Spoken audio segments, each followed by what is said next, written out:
And we're back. Back to the road to code. That's right. Let's learn something. All righty. Where are we at, Jonathan? We are on chapter 4. Which This is is our fifth. about? This is about using the debugging tool. Learning how to fix your problems that you make That's right. or that other people make. No, most of the time it's you.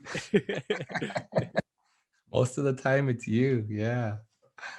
So it's interesting, like right when he starts on chapter 4, he talks about an acronym called DRY. What does that mean?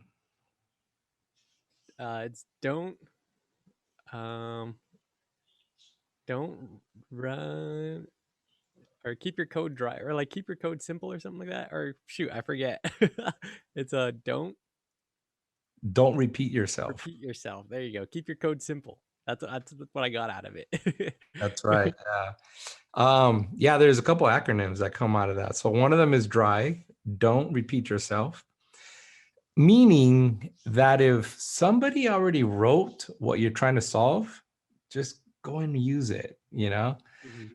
just download their code, download their packets, whatever the case is, just don't recreate it unless you're going to come up with something better. You know what I mean? Or unless it just doesn't fulfill what you needed to fulfill, then you go and write your own or recreate something. But yeah, don't repeat yourself.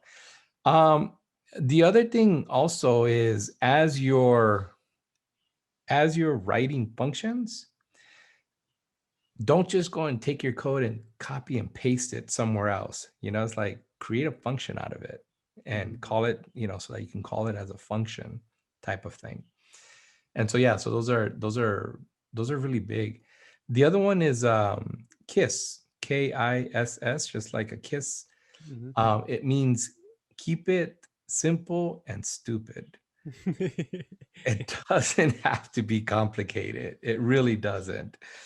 There are some cases where things will get complicated, but each individual unit of code is a method, and that method should be very simple.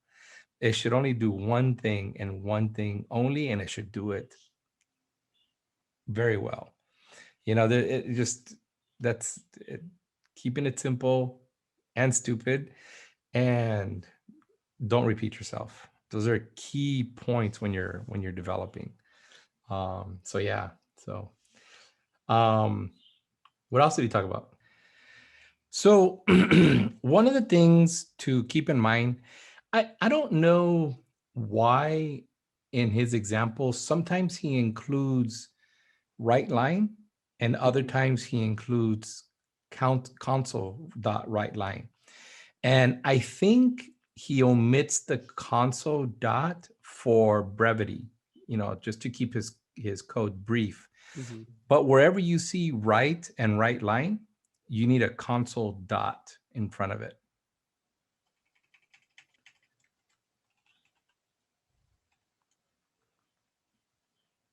Yeah. And console read line as well. Those are all console commands. Mm. We need that main method that kicks Oh, off everything. okay. So you can put it after line 6, start a new line. So you can just say static void main.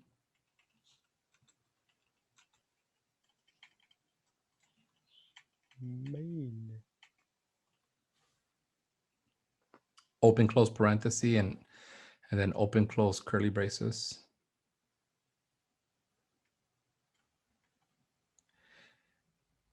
And you got to spell void correctly.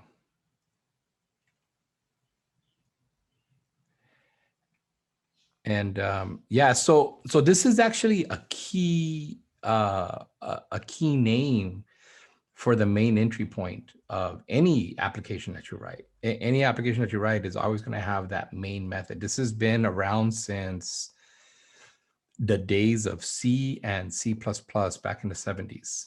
So this is one of those things that it's always going to be there. And what you would do is you would call the times table method. So here you would just type in times table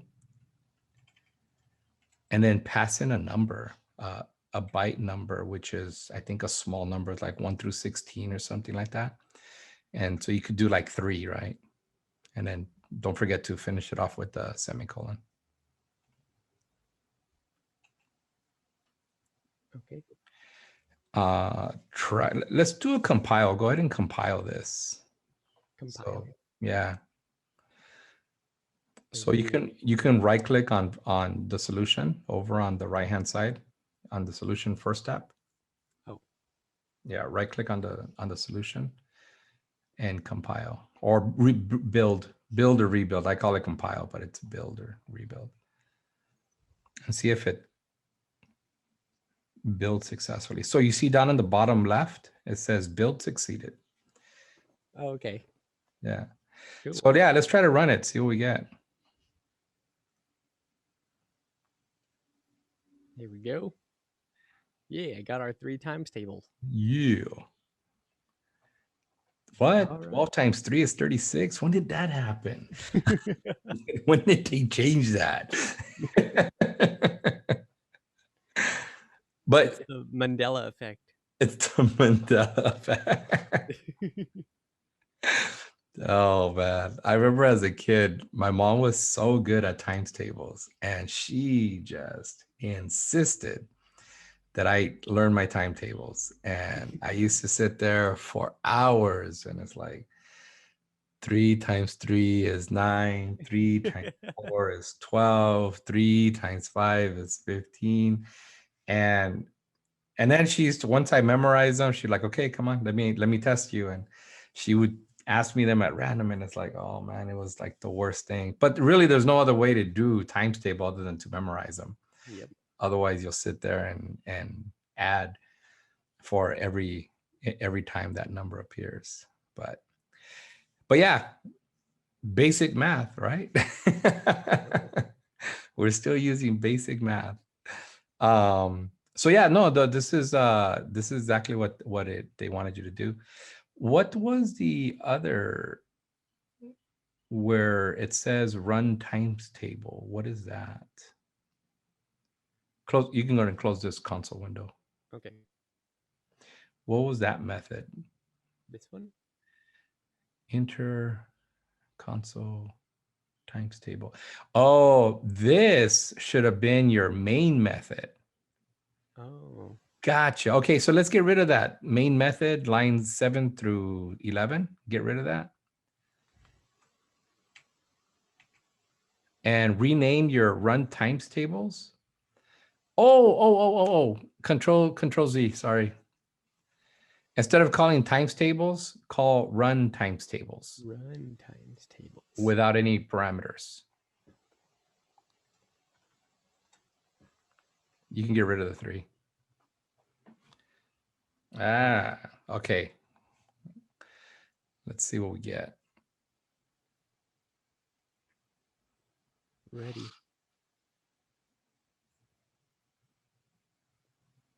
Oh, it's right here. Enter a number. Oh, so using a console read line. So Right. enter 5. 8. 8. That works. There we go. And so it just sits there in a loop until you enter, what is it, an empty number? Just press enter. Is that how it exits? You did not enter a valid number. Yep. Yeah, and that's how it exits. Nice. So yeah, so you could do your times tables that way. And so yeah, I remember reading he was talking about setting up a scenario for your kids to learn their timetables. Mhm. So you enter the numbers. Cool. So yeah, so 2 key things coming out of this, right? The main method, it's a key method. It's actually, it cannot be named anything else. It has to be a main method, and you can return an integer or you can return anything from that main method, but it's got to be static, I believe, and it has to be called main. And if you're going to return something, you can go ahead and return an integer. You could return a string. You could return anything from it. But if you're not going to return, then you just use void to say, hey, we're not returning anything from this method. We're just going to go ahead and end, and that's it. But main is that keyword that you use in order to launch your programs. Okay. And so, very cool. Awesome. I'm glad I was Sweet. able to help you fix it. What else did he talk about? Writing functions that could return like a tax, like a calculated tax. Yep. So in different states and different counties have different taxes. So yeah. Were you able to were you able to get that one to work? I think I was having a similar problem. No, I think I did get it. Yeah. Oh yeah? Yeah. Did you do it in Visual Studio Code? Yeah, I did it in Oh, Studio Code. bring your Visual Studio Code over here. All right.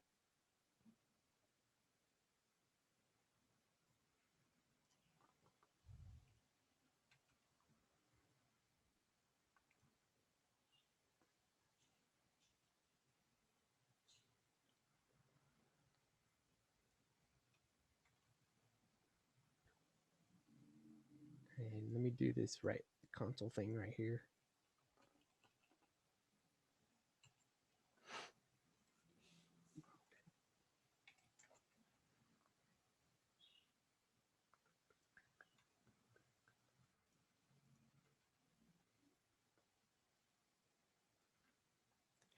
You'll need it on the read lines too. Read. Yeah, line 63 and line 60. Oh. See where it says read line? Oh, here we go.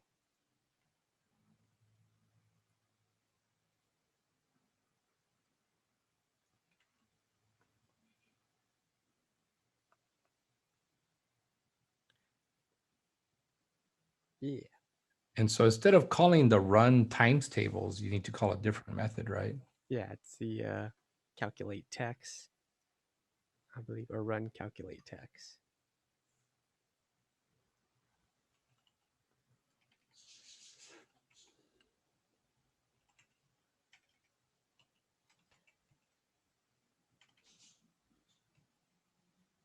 Oh, I need to spell right calculate text. There we go. All right.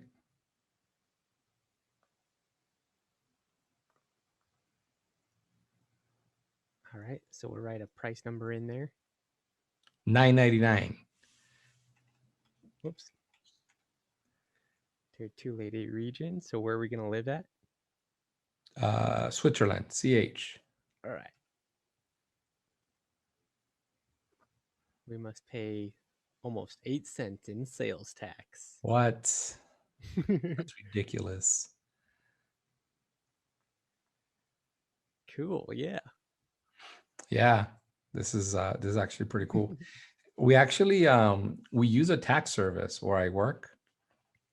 I work at an undisclosed location, and we use a tax service because I wasn't aware that, because California is like has their own tax rules, but in other states they charge for shipping and handling.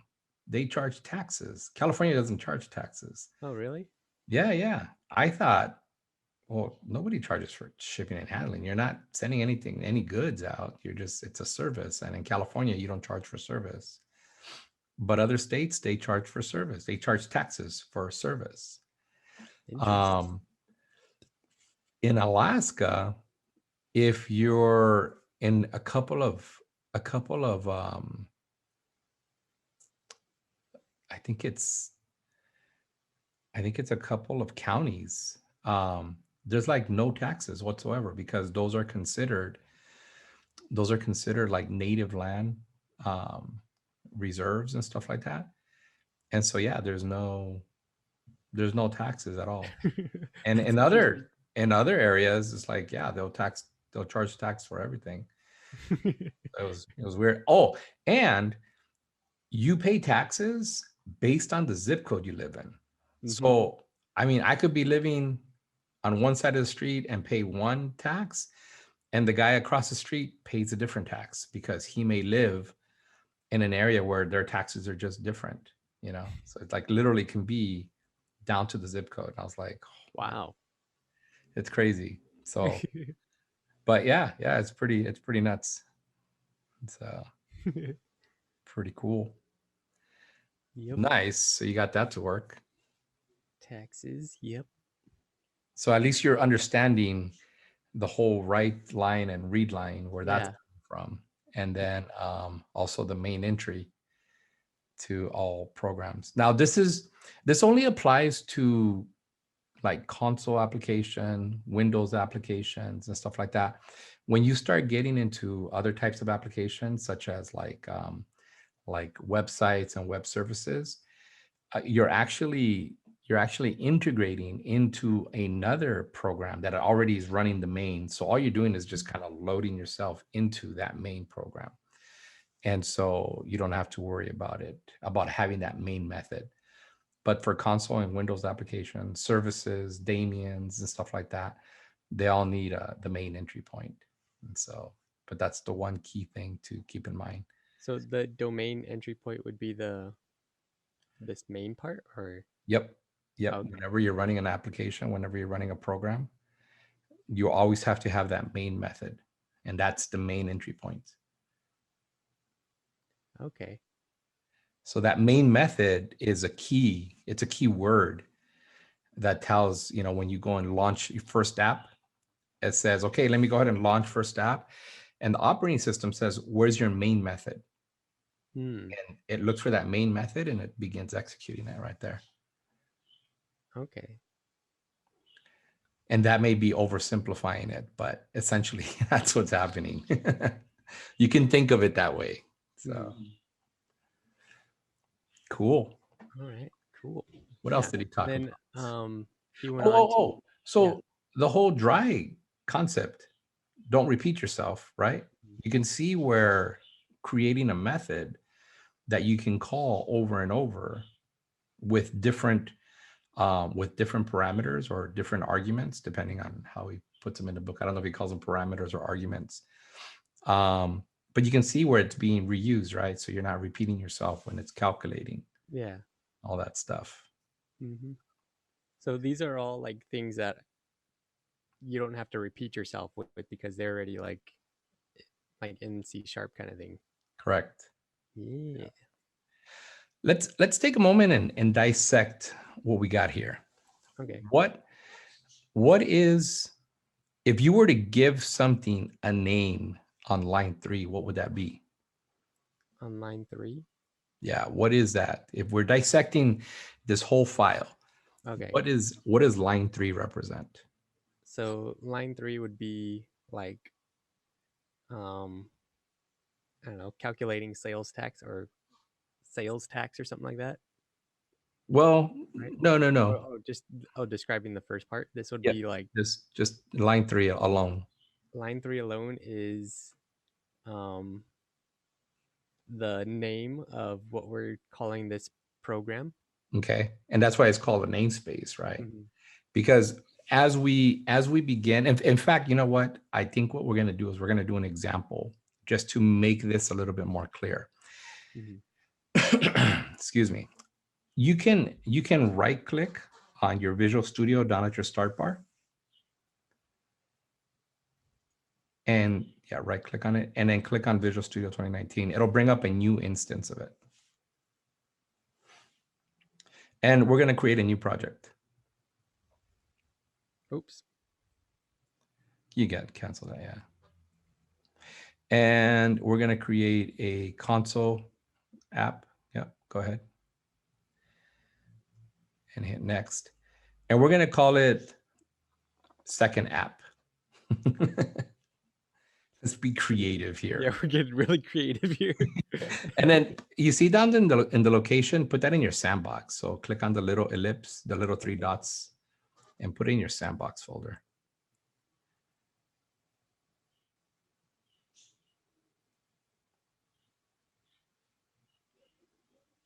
Um, It'll be on your C drive.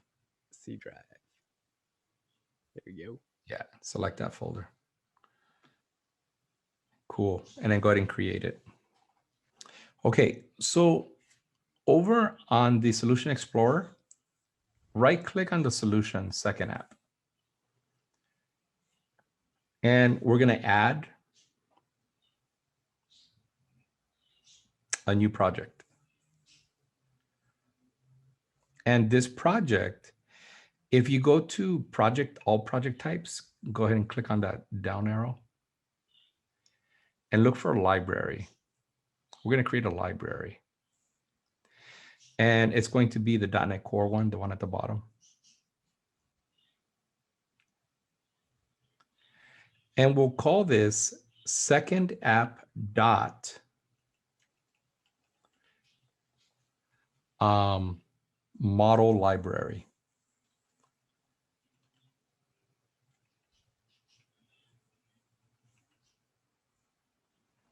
Okay, and hit create. Hold on. It's model, right? Okay. Yeah. And then right click on that class one and rename it over on the Solution Explorer. Oh. Yeah, because over here it'll rename the file and it'll rename the class. So let's call this person.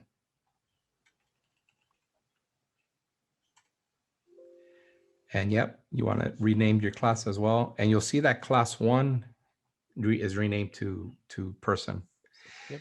So let's go ahead and after line 6, let's start a new line. And type in prop, P-R-O-P, and then tap twice. We're just going to add a property, and this is going to be, instead of being an integer, we're going to make it a string. So just type in string.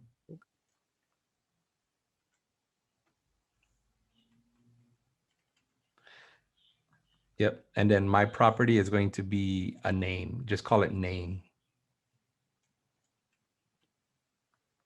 Okay, press enter. This is good. This should be good enough. Now, second app doesn't reference the model, the model library. So what we need to do is we need to right click on second app. Okay. And we're going to add a project reference.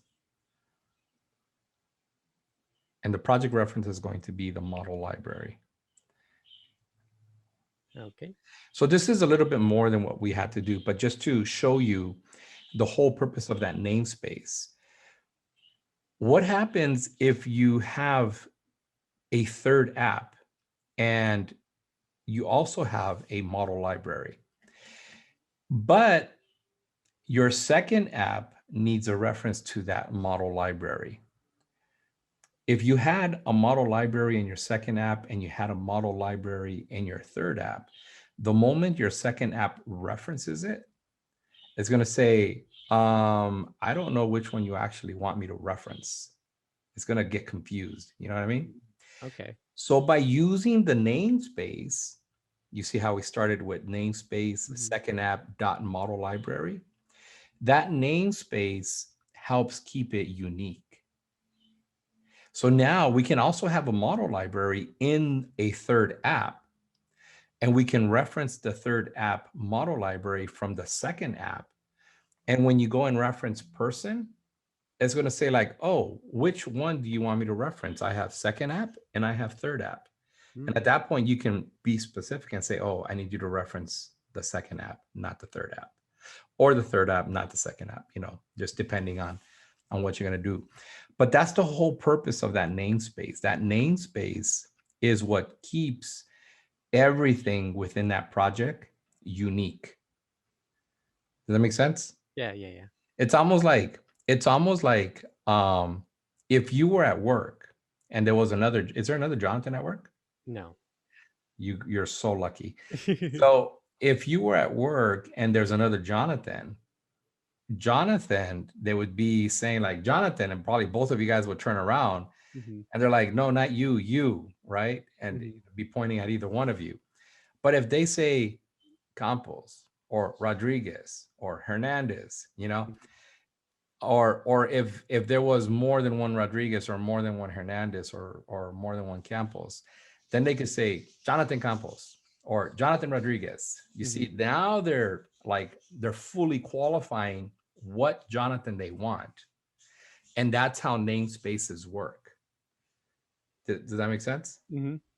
So cool.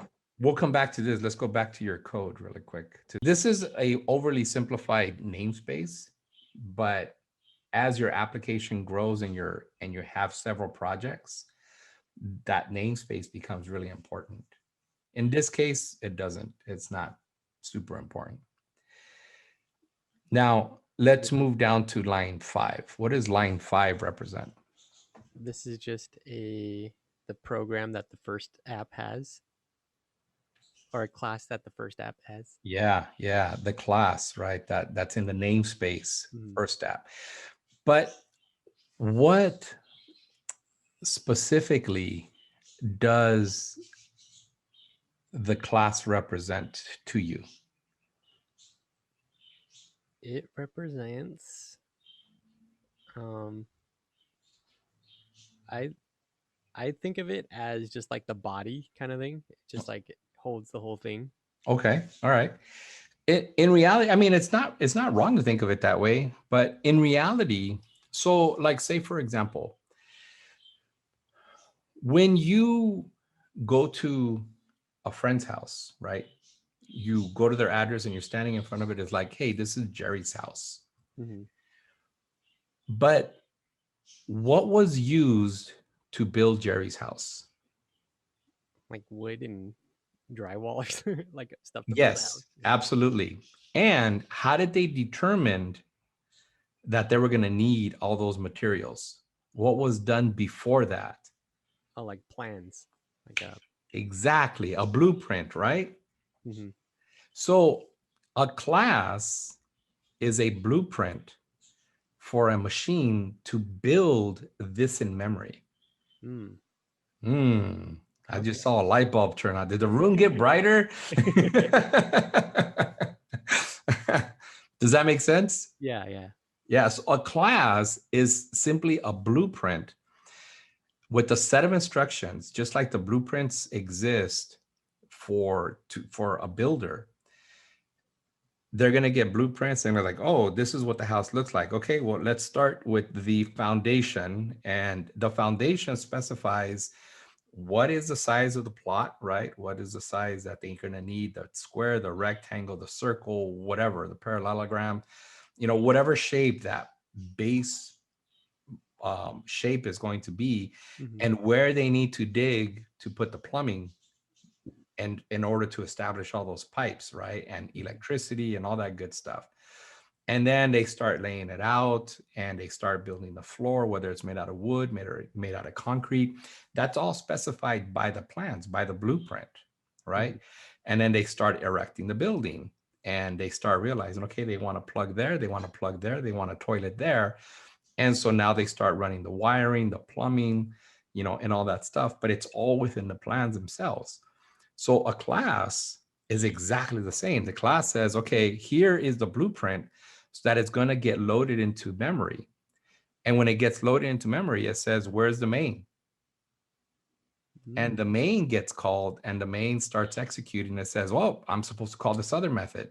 Let me go execute that method and let me see what's in there and what do I need to load into memory. Okay. That makes a lot more sense now. Ah, this is stuff they don't teach you in school. So don't feel bad that you don't know it because CS grads don't know it either. So that's a class, right? Mhm. When you hear class, it's a blueprint for a computer to build stuff in memory. And then obviously we already talked extensively about line 7, right? Mhm. That's like the main entry point.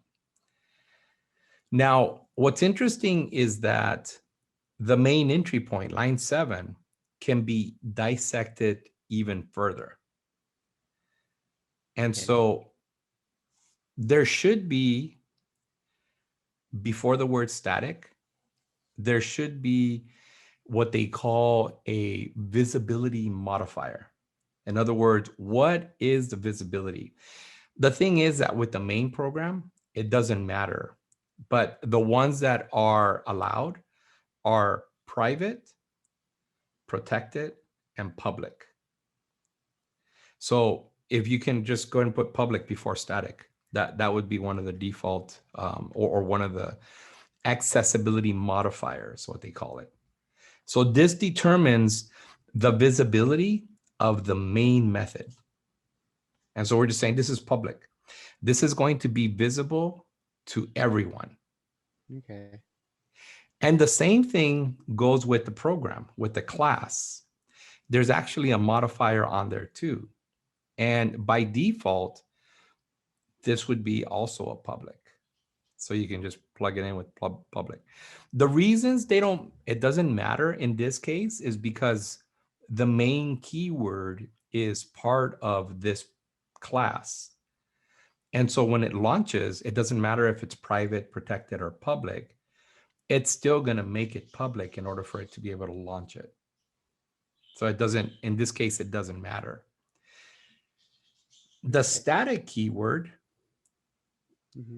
that just, it's another modifier. It just says, hey, when you call this method, don't create an instance of it. So there's a difference between calling a method and calling an instance of a method. And we're going to get into that in instance and the statics in a moment.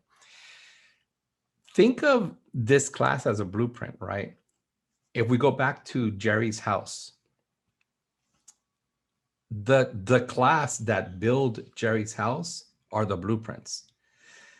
But the instance of the blueprints is the physical house itself. That it was instantiated, it was created and brought into realization, right? So that would be the same way that the class is treated. A class is a blueprint, and when it puts it into memory, it creates an instance of that class, or it builds it from that blueprint, right? But when the static keyword is in there, it acts more as a utility, where in order to put two pieces of wood together, you need and to create a frame from the blueprint, you need static material. So you need the wood, you need the nail, and you need the hammer. And those are like things that you don't instantiate, you just use them. So you use the wood, you use the nails, and you use the hammer. And that would be the same case with this static main method, is you don't instantiate the class. You don't say, hey, go and create an instance of program. And when you create that instance, go ahead and execute that main method. It's just saying, go execute that main method out of program. It doesn't actually like instantiate it into memory. So the difference is when a class is a blueprint and the static keyword doesn't exist, you're going to instantiate it. You're going to build it in memory. But when that static keyword exists, you're taking the blueprint and you're actually using the physical blueprint itself to execute the code. Okay. Like a wood, a nail, or hammer to come up with something. You understand what I'm saying? Yeah. So now remember the whole concept. Oh, you have to bring in the namespace. So go ahead and hover over that person and show potential fixes. And yep, using secondary or second app model library. You could just click on, you should be able to click on using second app in the first menu. Oh. Yeah, the first option. Click on, yep, cool. Okay, so now this is what I'm talking about. The person class ends up being a blueprint. And what you're doing is you're actually building that person into memory when you call new person. So you're creating an instance of it. Now, if you create a new line after 10, after line 10, create a new line. So here you can say p.name, which is the name property that we put in there, right? Equals double quotes, Charlie.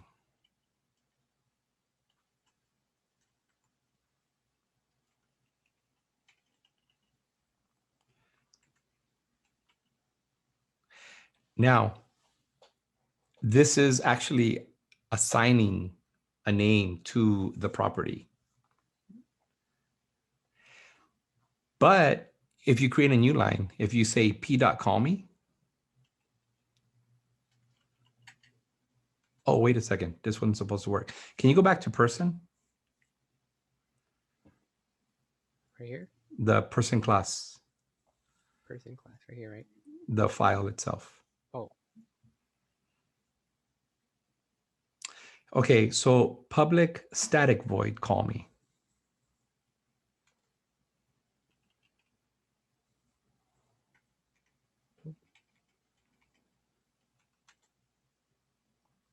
Okay, and save this, and I go back to program. You'll see that now p.callme throws an error, and it doesn't even exist. Mm-hmm. Because that static method doesn't exist as part of the instance of that class. It doesn't exist in memory. It only exists as part of the class itself. So in order to call that, go back to program, Mm-hmm. you actually have to call person.callme. Person.com. So it'll be a capital P person. Oh, okay. And then open close parenthesis. Void. Yeah, and then, yeah, semicolon at the end. So you see, when you have a class, you have a blueprint, it puts it into memory, and that particular blueprint exists in memory through the variable P. And now you have access to all the instance members of that class. But because call me is a static, it's just a utility. Go back to the wood, the nail, the hammer, right? In order to build something, it's just a utility method. You call it directly. You don't have to actually build it in memory to use it. Okay. Making sense? Wait, And so in plain English, no programming. no programming. You took a lot of math. What's a factorial? I didn't know.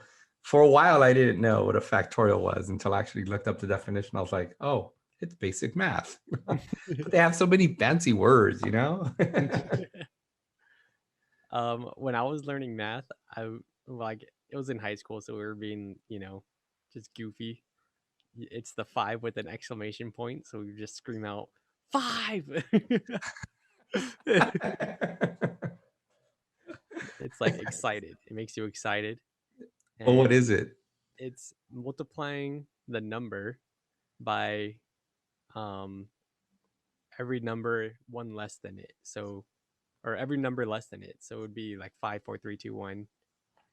And if you So want to you go would any higher, multiply 5 times 4 times 3 times times 3 2 times, times yeah. 1. So it's all the numbers multiplied together that are less than the screaming number that you have. Cool. Um, so then we go to the actual debugging. Yeah. All right. So first we have to create something that has a bug in it. You've been creating that all day. That's my specialty over here.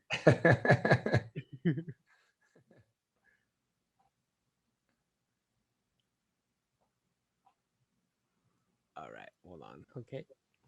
So he's talking about adding and then you mistakenly multiply, a Multiply. deliberate Yes. bug.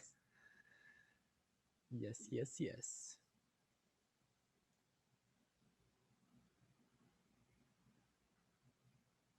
So you can see that here it mistakenly multiplies instead of adds. Yep. Debugging in Visual Studio, very powerful, let me tell you. It is everything that he talked in the book, everything that you did manually, Visual Studio just does it so much nicer. How do you get to the debugging tool over here? So here's what you do. You see on line 14, Mm-hmm. go to the left to that little gray bar, all the way to the left to the gray bar, Oh, and click right there. And then run it. run it. What do Yeah, you mean? just Oh, go. okay. Yeah. Here we go. How much easier is that? Yeah. I think Visual Studio Code is a wonderful tool, but it has nothing on Visual Studio 2019. Visual Studio, I mean, you just click on that little gray bar, say, I want to set a debug point here and run it. That's cool. So, and there's nothing wrong with learning both. I mean, learning both is perfectly fine.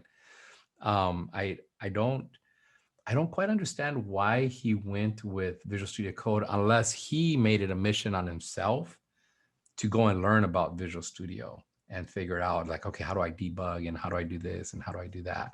I totally get it. It's pretty cool to do it in Visual Studio Code, but it is just so much easier to do it in Visual Studio 2019.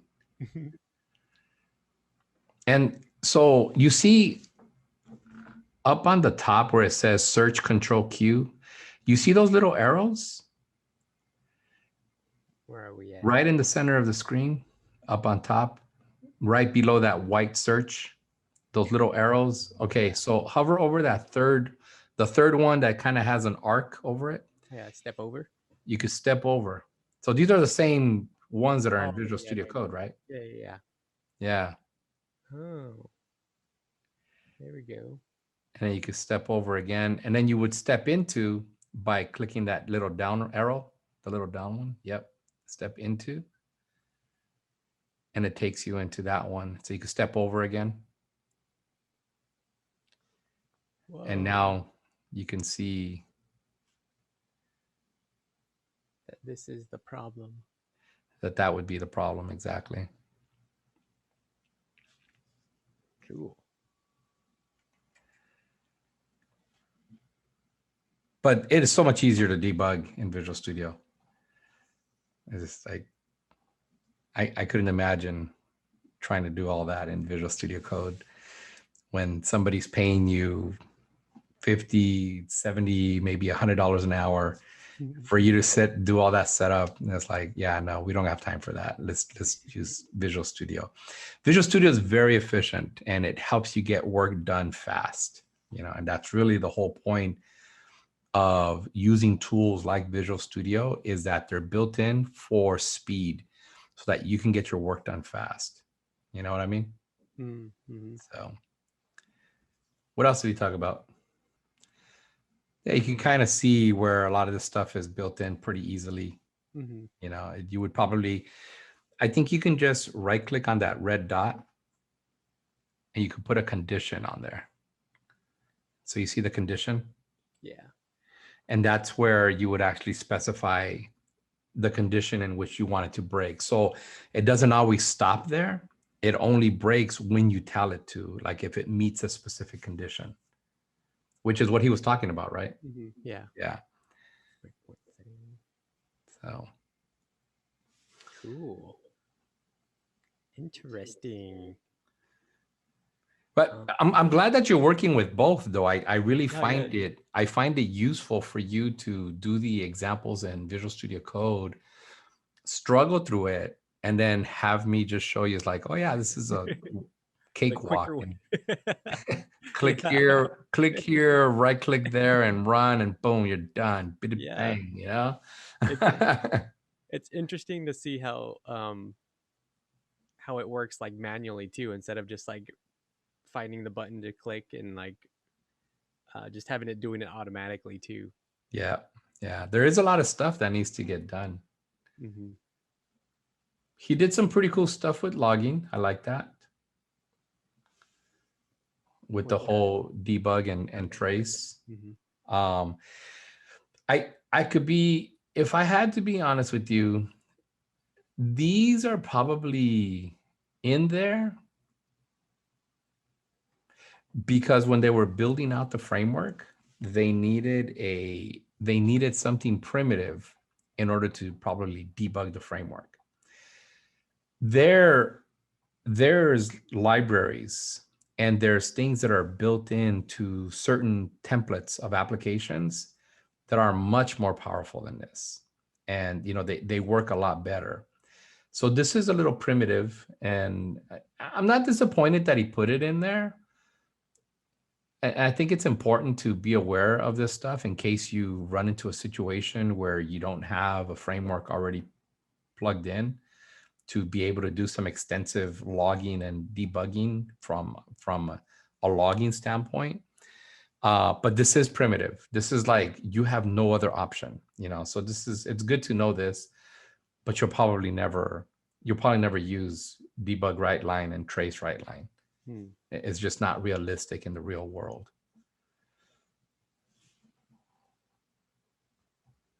Okay. What else do we got? I think the last piece was the unit testing, right? Oh yeah, there we are. Yeah. Unit tests. So unit test, I'm it's interesting that he introduced it this early in the game, and so this book, if it was me, learning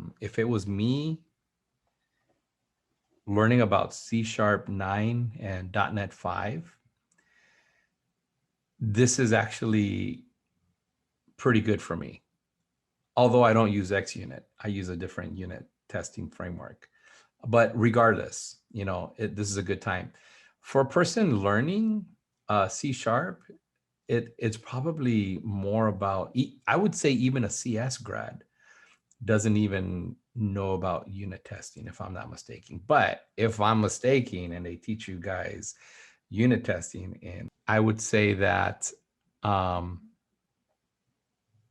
leave some comments in the section. I want to know what they're teaching in schools these days. To me, this isn't something that actually is taught in school, but I could be wrong. I could be absolutely wrong. Now, you had to go through a lot to add a unit test in Visual Studio Code, right? You had to go and modify the CS proj.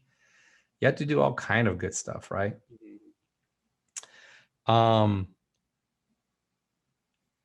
Let's do something. Let's right click on first app and let's add another project. And we're going to add a library project. No, on the first class solution, sorry. On the solution. Where are we at? Over on the left in the Solution Explorer. Yep. So, yep, right there. Add a new class. New project. New project, yes. And this is going to be a library. So you can just select library over on your left-hand side. Oh. And let's call this first app dot test. Tests with an S. Yep. Go ahead and create that puppy. Oh, you know what? Sorry. No. Let's go ahead and delete this. I want to call it something different. So remove it. Yeah, that's fine.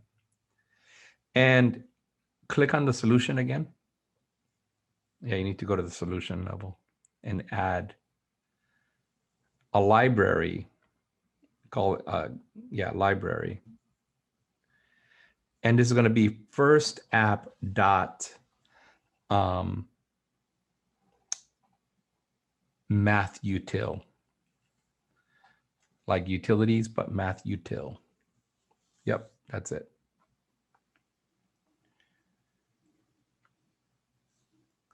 And let's rename that class 1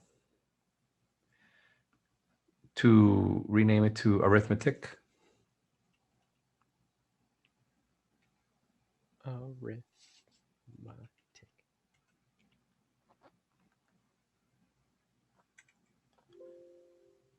And yep. All right. So what we want to do with this arithmetic class, we want to push that add method to this class. So we're going to say public. What is being returned? A double? What's that? Is it a double that's being returned? What's the return type in the program? Return type. Where's that at? In your add method? Add. Yeah, if you go to your add method in the program file. Oh. What is the return type? Oh, it's a double. See the Double right here. Yeah, so it's a double. Okay, let's go back to arithmetic. And let's say public double add, and then open parentheses, and it'll be double A, comma, double B. It would have been funny. You actually have to do double A and double B. Oh.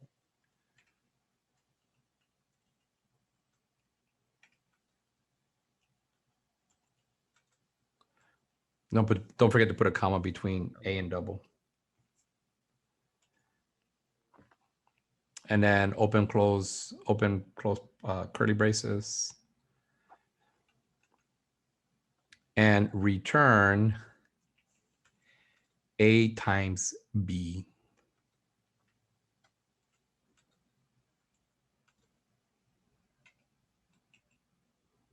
So this is something that you can unit test, because this method, this add method, is considered a unit of work. And it's simple. We've kept it simple and very stupid. So stupid that we can go and test this one method, right? With Visual Studio Code, you had to jump through what I would call hoops with fire to try to get this unit test to work. Visual Studio, ridiculously simple. Let's go back. Let's go ahead and right click on the solution and add another project. And this time, instead of library, over on your upper right-hand side, let's bring down that and go to test. And this is going to be an MS, the first, it'll be, oh, so he has the X unit. So we have all three of them. We have MS test, we have N unit, and we have X unit. So you could pretty much choose whichever one you want. If you want to follow the book, you can go ahead and use X unit. Okay. And we want to call this first app dot. Oh, well, that's fine. The first test project is fine. Okay. Yeah, that's fine. And so inside that unit test,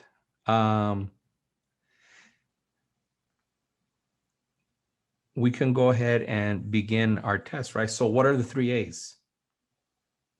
The three A's.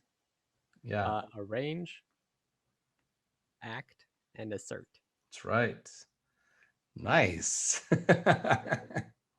Highlighted them in my notes over here. Excellent. Arrange, act. So the arrange is part of the declare and instantiate variables for input and output. Act is you actually execute the unit of code, and you assert by validating the output of that method. So do you remember what the code looked like for the testing? Okay. So let's go ahead and start on line 11. And we want to do a comment, which is the double /. And this is going to be the arrange. This is one of the three A's, right? The first one is arrange.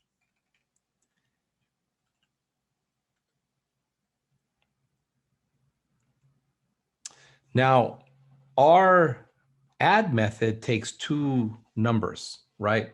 So we want to indicate double A is equal to 2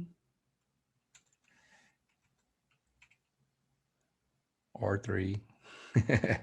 And then double B is equal to 2 as well.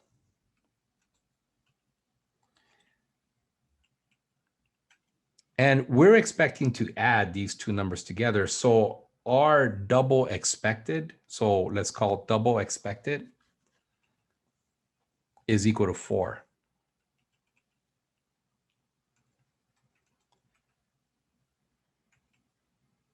So all we're doing is we're just saying, hey, our variable A is a double, and it's going to be equal to 2. And our variable B is also a double, and that's equal to 2. And then our expected variable, which is the name of our variable, is called expected, is also a double, and we expect that to be 4, right?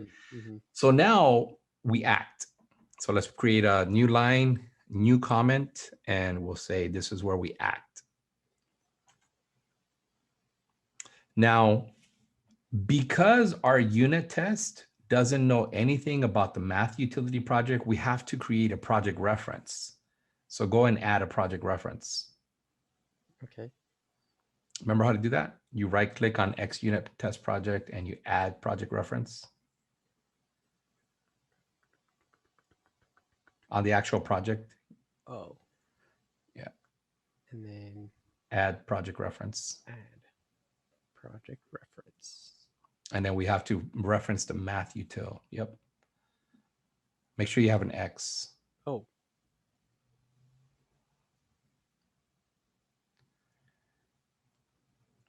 There we go. Now Okay, so now what we want to do is we want to create an instance of that arithmetic class. So var A, or we can't use A, let's call it var X equals new arithmetic. If you spell it correctly, with the capital A, it'll help you bring in the namespace. Okay. And so hover over that squiggly. Yeah, get rid of the exception word. And if you do an open close parenthesis, it'll know that you're trying to build a new one. I think mine's with an A. Arithmetic, yep. So hover over that and bring in the namespace. Resolve the namespace with the, yeah, hover, yep, so potential fixes, yep. Excellent. And don't forget the semicolon at the end. Okay, so now we have an instance of our arithmetic class, right? And we can say double, start a new line after 17.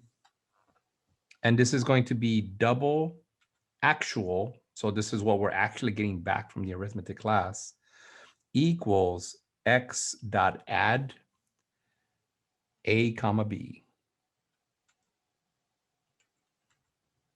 You need to open up parentheses.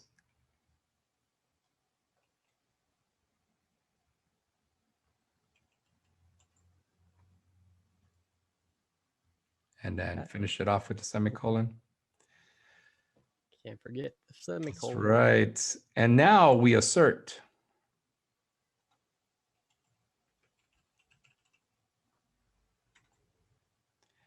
And so in here, what we do is we say assert dot equal. Oh. Open parenthesis. Expected, comma, actual. So this is going to compare those two values. And if they're equal, then it says, hey, your test passed, you're good to go.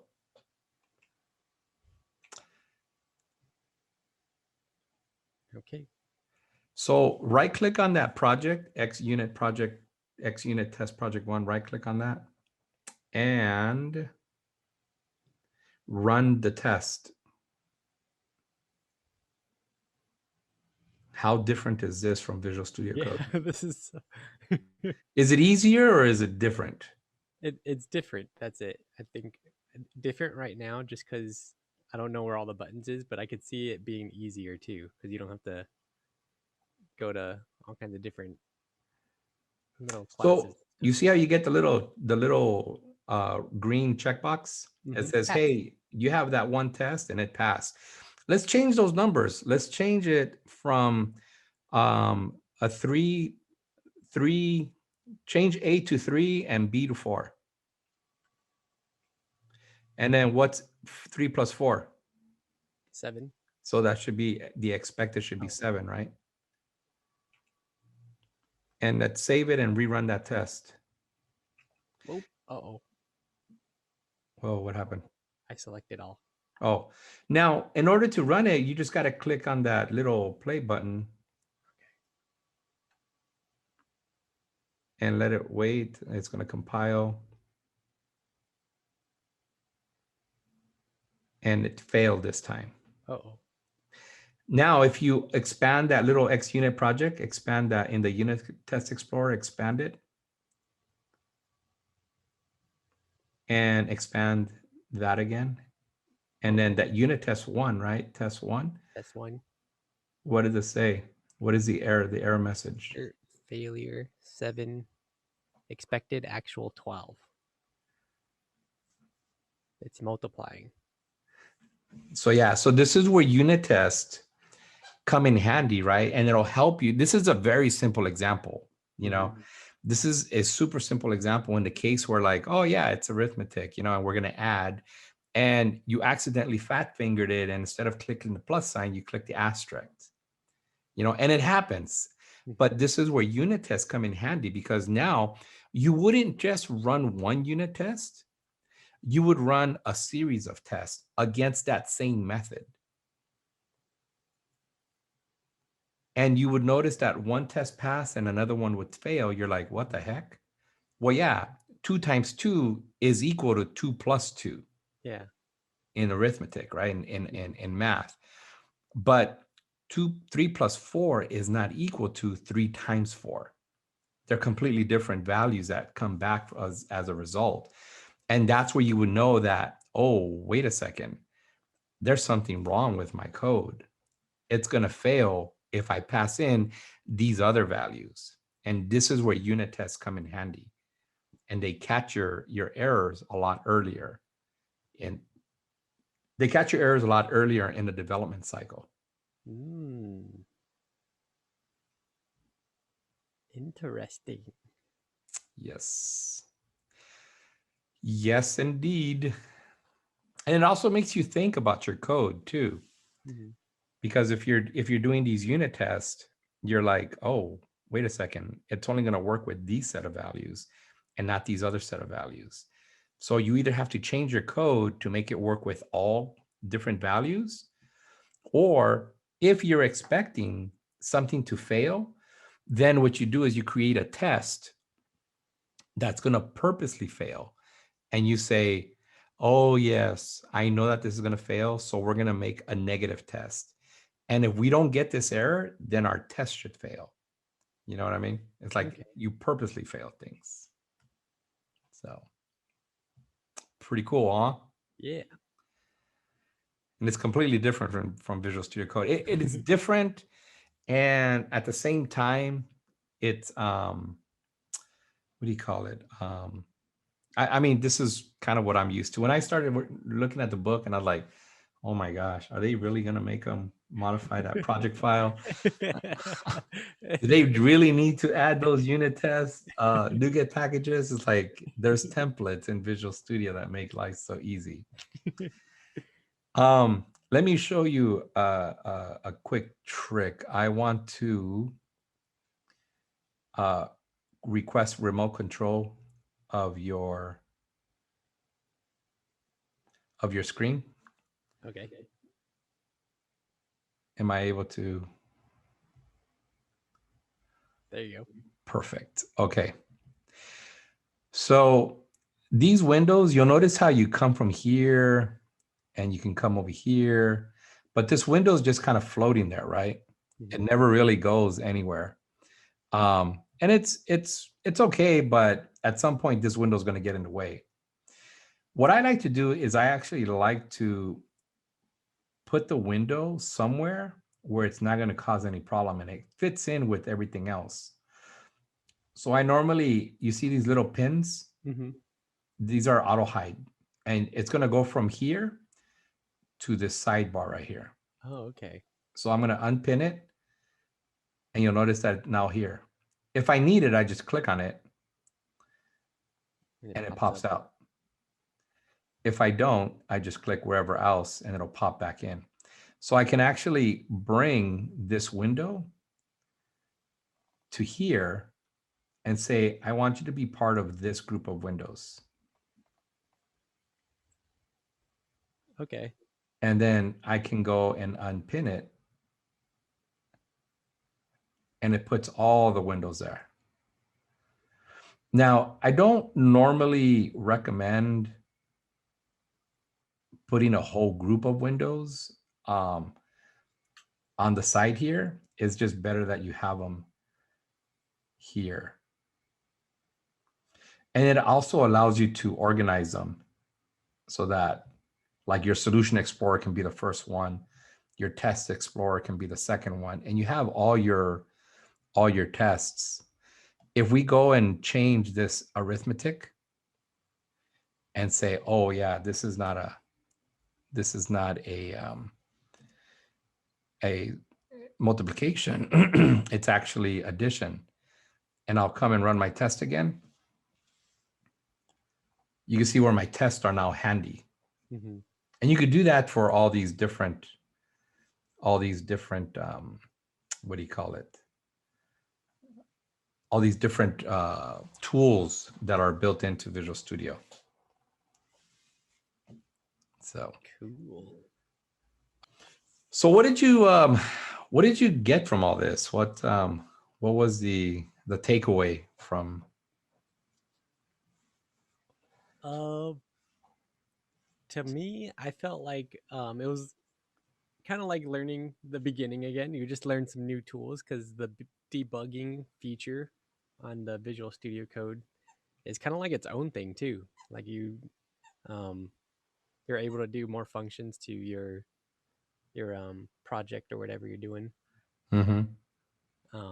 So yeah, I feel like it's like its own thing. Yeah. Yeah, and I mean, you're still in the infancy stage of this whole programming thing. Yeah. Learning the tools, learning the control of the program, the flow, all that stuff. It's just it's such at an infancy stage. But I think from day one, from the day that you open that first page on the book, do you feel like you've come a long way? Yeah, definitely. And it's only been 4 chapters, huh? Yeah, There's just so yeah, much information, there is. Yeah. so much information. So yeah, but it's pretty crazy. And what's cool is that, as you keep on learning about C sharp, this is just kind of like, oh, what's my analogy? I got to give you an analogy. Every video's got to have an analogy, At least one. at least one. So this whole first section of the book of learning C sharp is like me taking you over to the tool shed and just showing you what a hammer is, what a screwdriver is, what a chisel, what a drill, what a saw is. It's just, you haven't really used them to their potential. Hmm. And still, until you start building that first project, and let's say, for example, our first project is building a doghouse, that's going to be your first taste of using these tools. You know what I mean? Hmm. Using these tools in such a way that you're going to be able to say, like, oh yeah, I see how this comes together. And then we'll go to something bigger. We'll build a shed. And you're like, oh yeah, the doghouse was easy. We didn't need a whole lot of planning, but the shed needed some little bit more planning in order for us to be able to build this shed. And then we might add a room to a house. And you're like, okay, this isn't any bigger than a shed, but it's being attached to a much larger structure. And so using the tools even then is going to be a little different. And then once you do get to the point where you're going to build the house, that's much bigger than a shed and much bigger than adding a room to a house, you realize it's like, okay, yeah, this definitely takes a lot more preparation. And you'll notice the tools between one IDE to another. And unfortunately, I'm comparing Visual Studio Code with Visual Studio 2019. You start to realize, as if we build a doghouse, Visual Studio Code is perfect. But if we're going to build a house that a human or a set of humans are going to live in, Visual Studio 2019 is a much better tool to use, because you're going to be able to organize your code. It's going to be able to have tools readily available for you. The tool belt just becomes something totally different. Mm-hmm. And so yeah, that's my analogy. I would say Visual Studio Code is like having all your tools scattered, and Visual Studio 2019 is like having a tool belt. Like you already have them. Ooh, look at you. The apple doesn't far from the tree. Coming up with the analogies. Cool. Very cool. Awesome. I like it. So I don't want to discourage people from using Visual Studio Code. Visual Studio Code is a nice little tool. I use it a lot. I use it for all my HTML editing, all my CSS editing, all my JavaScript editing. The add-ons are great. I even use it for Python programming. There's some really cool add-ons for Python and whatnot. Um, what else do I use it for? I haven't used it for C# or anything like that. To me, Visual Studio 2019 is the tool to use for C#, uh, building out solutions and projects, and having the solution just kind of be the container that contains your projects and everything. To me, that's a real world scenario. And no matter where I've gone, I haven't seen a development team use Visual Studio Code for that, because the tools are just not there for C# development. There's too much hand coding, there's too much command line. And even though using the keyboard is faster than using the mouse, Visual Studio does make it a lot quicker when you just have to right click and select a couple items in the menu, and boom, you're up and running, it does put things nicer together for you. And so, but I would definitely encourage you, as a learning developer, learn both of them. Mm-hmm. You saw how well it was for doing HTML. You saw how well it was when you were learning JavaScript, and for doing all the CSS stuff. It indents the lines really nice and neat. And I think that was its original purpose. But then they realized, like, oh, we could do plugins, and we can make Python, and we can do C#, and we can use, all these other things. And the add-ons just keep on coming in. That, yeah, it made it an attractive IDE, but it hasn't gotten to the level of Visual Studio 2019 yet. And so I still recommend, in a real world scenario, for a real world project, Visual Studio is the way to go. And Visual Studio Code, keep it handy for any other things except for C#. And so that would be the way I would do it. Cool. Yeah. So with that said, That's the end of this episode, right? that would be the end of this episode.